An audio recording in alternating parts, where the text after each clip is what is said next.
How to use online academic Judaic Studies resources. In this video, we'll look at the Center for Online Judaic Studies. The Center for Online Judaic Studies is a great resource for finding a general overview of some major periods and works in Jewish history. It's also a great repository for certain primary texts in English translation.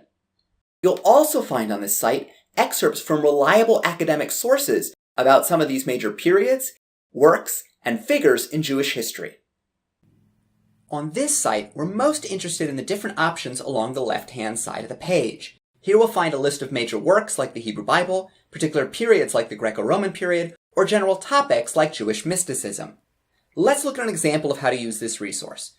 So let's say we're working on a paper about Jewish sectarianism during the Second Temple period. Looking to the left, we find the main topic that's most relevant. The Dead Sea Scrolls just reflect one particular group. So let's go to the Greco-Roman period. When we scroll over this, we'll find a drop-down menu with an overview, as well as particular sub-entries. Let's go to Hellenistic Israel. Clicking on this link opens a new page.